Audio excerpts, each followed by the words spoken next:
అధికారంలోకి కాంగ్రెస్ వస్తుంది, prime minister గా రాహుల్ గాంధీ వస్తారని చెప్తున్నాయి. ఒకవేళ మన మాటల్లో అదే గనక జరిగితే దేశం పరిస్థితి ఏంటి? I am not a cephalogist, point number 1. I am not a politician, point number 2. And I am not an astrologer, point number 3. ఒకవేళ గనక రాహుల్ గాంధీయే గనక తిరిగి భారతదేశానికి ప్రైమ్ మినిస్టర్ అయినట్లయితే ఈ దేశము 1947కు ముందున్నటువంటి దుర్గతికి వెళ్లిపోతుంది. ఇది నిస్సందేహంగా ముదిగొండ శివప్రసాద్ చెప్తున్నటువంటి మాట. 1947కు ముందు భారతదేశం ఎలా ఉందో అలా ఈ దేశం ఇటలీకి అమ్మివేయబడుతుంది. It will be sold out to Italy. మళ్ళీ ఇండియా బ్రిటిష్ వాళ్ళ దగ్గర నుంచి తెచ్చుకొని వెండి పళ్ళెల్లో పెట్టి తిరిగి ఇటలీకి అమ్ముతారు దేశాన్ని. తినడానికి తిండి ఉండదు, కరెంట్ ఉండదు, తాగేందుకు నీళ్లు ఉండవు. ఎన్నెన్ని కుంభకోణాలు చేశారమ్మా వీళ్ళు. రాహుల్ గాంధీకి ఎవరిచ్చారు అడగండి. లండన్ హౌస్ ఎవరిచ్చారు అతనికి? I'm asking this question. London house అని పెద్ద building. Who donated that building? కొంచెం పొలిటికల్ గా వెనక్కి తిప్పి ఆ పేజీలు చూడండి. బోఫోర్స్ కుంభకోణం దగ్గర నుంచి, హెలికాప్టర్ల కుంభకోణం దగ్గర నుంచి, చాపర్స్ కుంభకోణం దగ్గర నుంచి, సబ్మెరీన్స్ కుంభకోణం నుంచి, Panama banks, Virginia islands, Caribbean islands, స్విట్స్ బ్యాంక్స్,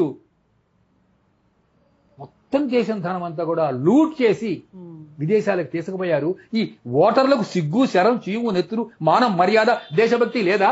ఏ మొహం పెట్టుకొని మీరు రాహుల్ గాంధీకి ఓటేస్తారు? Who is this Rahul Gandhi? Is Rahul Vinci, is not Rahul Gandhi. Gandhi అనే పేరు ఎట్లా పెట్టుకున్నాడమ్మా ఇతను? Is name is Rahul Vinci. Is a practising Christian. ఇతను ఎలక్షన్ ప్రాపగాండాకి వెళ్ళినప్పుడు పైన ఇట్లా పైన వేసుకుంటాడు యజ్ఞోపేతం. యజ్ఞోపేతం పైన ఉండకూడదు. యజ్ఞోపేతం లోపల నుంచి చొక్కా వేసుకుంటారు, పైన శాలువాలు కప్పుకుంటారు పాపం సద్బ్రాహ్మణులు. అంటే ఇది ఫ్యాన్సీ డ్రెస్ అనమాట. హై స్కూళ్లలో ఫ్యాన్సీ డ్రెస్ నాటకాల్లో వేస్తారు చూడండి.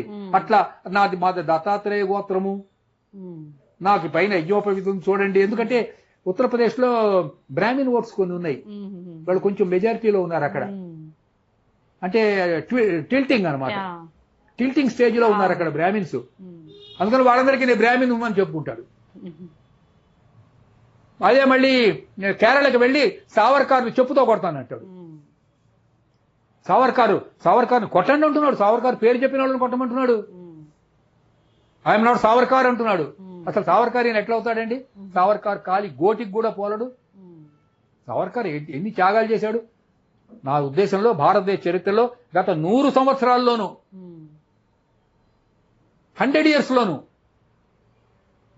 గ్రేటెస్ట్ పీపుల్ ఇద్దరు. గ్రేటెస్ట్ ఒక ఆయన సావర్కారు, రెండవ వాడు నేతాజీ సుభాష్ చంద్రబోస్. ఆ తర్వాతే మీరు ఎవరి పేరైనా చెప్పుకోవచ్చు, థర్డ్ ఇంకొక నేమ్ చెప్పుకోవచ్చు, అభ్యంతరం లేదు. ఎందుకంటే అక్కడ క్రిస్టియన్స్ ఉన్నారు కేరళలో. 1/3 క్రిస్టియన్స్, 1/3 ముస్లింస్, జిహాదీ ఉగ్రవాదులు, కమ్యూనిస్టులు. ఈ మణిశంకర్ అయ్యర్ అనేవాడు. అతను అయ్యర్ ఏమిటమ్మా? అయ్యర్ అంటే బ్రాహ్మిన్. ఇది ఏ బ్రాహ్మిన్, ఇది ప్రాక్టీసింగ్ క్రిస్టియన్. మరి అయ్యర్ ఎట్లా అవుతాడమ్మా?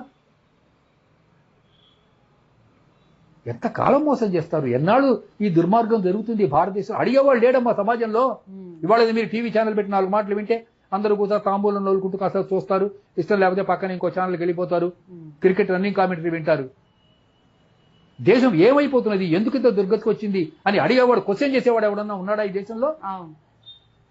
రాహుల్ గాంధీకి రాజ్యాధికారం ఇస్తారా? పాపం మంచోడో, చెడ్డవాడో, పిచ్చివాడో, వెర్రివాడో, ఏదో నరేంద్ర మోడీ పట్టుకొని పాకులాడుతున్నాడు 10 ఏళ్లలో. మన వృద్ధి రేటు పెరిగింది, అప్పులు తీర్చాడు. ఇంకొక 10 ఏళ్లు కనుక ఈయన ఉంటే ఇండియాలో, ప్రపంచంలో అమెరికా, చైనా తర్వాత ఇండియా 3rd ప్లేస్కి వస్తుంది ఎకానమీలో. 3rd ప్లేస్కి. ఇప్పటికే అప్పులు చాలా వరకు తీర్చేశారు. అలా రానివ్వటలేదు. ఈ దేశాన్ని నాశనం చేద్దామని కూర్చున్నారు వీళ్ళతో కొరివిదయ్యాల్లాగా. వీళ్ళకి రాహుల్ గాంధీ లీడర్ కావాలట, అతను ప్రైమ్ మినిస్టర్ కావాలట. సనాతన ధర్మం ప్రపంచానికి ఒక వరం లాంటిది. సనాతన ధర్మం యొక్క గొప్పతనాన్ని మేము untold stories from Hinduism, Vedic facts, ధర్మ సందేహాల ద్వారా మనలో చాలా మందికి తెలియని విషయాలు చెప్తూ జాగృతి పరిచే ప్రయత్నం చేస్తున్నాము. సనాతన గొప్పతనాన్ని చాటేందుకు వీడియోస్ ను లైక్ చేయండి, అలాగే షేర్ చేయండి. సబ్స్క్రైబ్ చేయడం ద్వారా మాకు సపోర్ట్ ఇవ్వండి. అలాగే మీ అభిప్రాయాలను కామెంట్స్ రూపంలో పంచుకోండి.